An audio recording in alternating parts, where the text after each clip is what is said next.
संघ के स्वयंसेवक स्वभावतः सेवा पहले से करते हैं।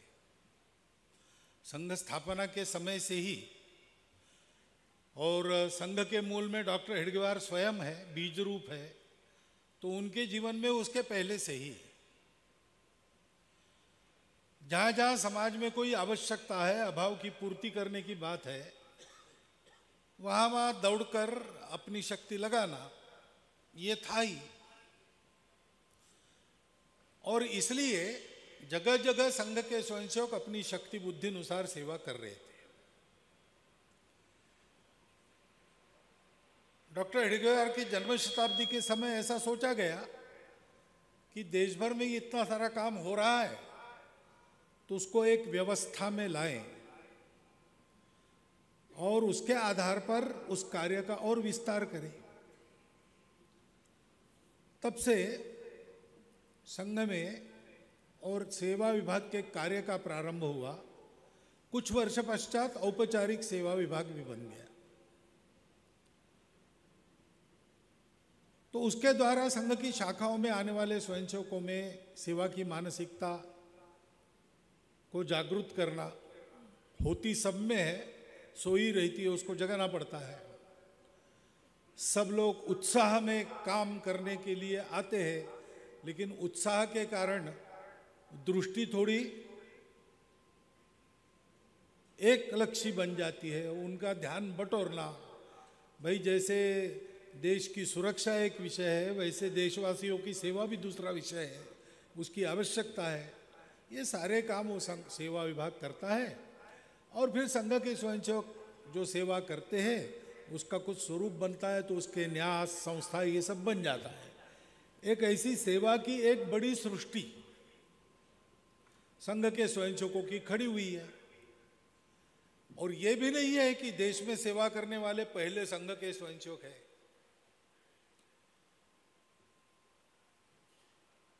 हमारे देश में ये सेवा का मंत्र तो पहले से दिया गया है। अभी एक बार ऐसा सोचा गया कि सेवा कहने के बाद, सर्विस एक्टिविटी ऐसा कहने के बाद सामान्यतः देश के प्रबुद्ध जन मिशनरियों का नाम लेते हैं। दुनिया भर में मिशनरी अनेक संस्थाएं चलाते, अनेक स्कूल चलाते, अस्पताल चलाते, सबको पता है।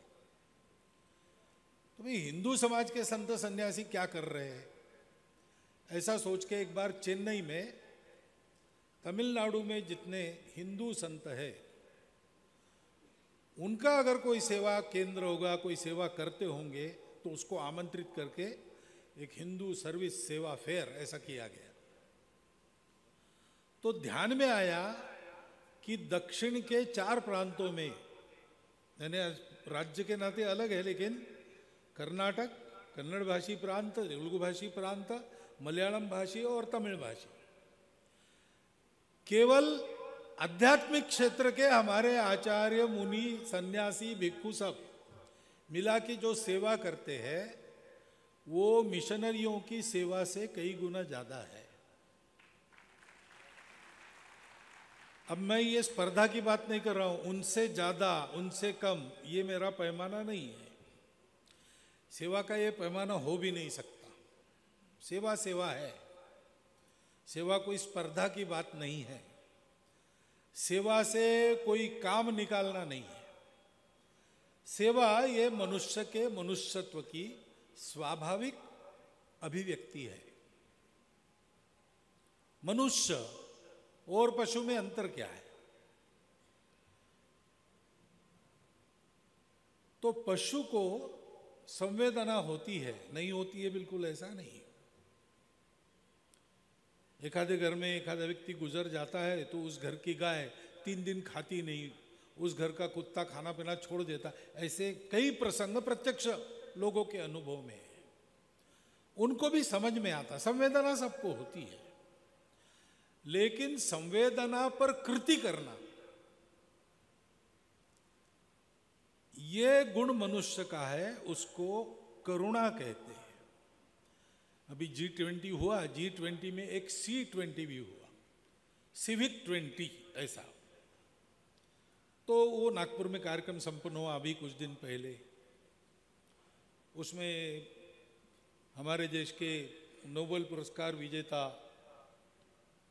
कैलाश सत्यार्थी जी आए थे, विवेकानंद केंद्र की उपाध्यक्षा निवेदिता भिड़ी जी आई थी।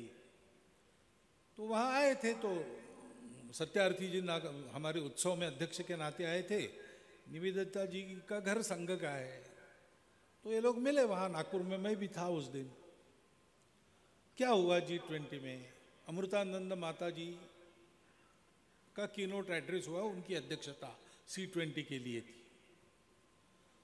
तो उन्होंने और कैलाश जी ने ये विषय रखा वहाँ पे कि हम ग्लोबलाइजेशन की बात करते हैं तो हमको करुणा का भी ग्लोबलाइजेशन करना चाहिए, यानी संपूर्ण विश्व में करुणा ये कुछ करने का आधार होना चाहिए। नमस्कार, मैं हूं मानक गुप्ता। अगर आपको हमारा ये वीडियो पसंद आया हो तो इसे लाइक और शेयर जरूर करें, और हां, हमें सब्सक्राइब और फॉलो करना ना भूलें ताकि आप देश और दुनिया की कोई खबर मिस ना करें। तो जुड़े रहिए हमारे साथ और देखते रहिए News 24।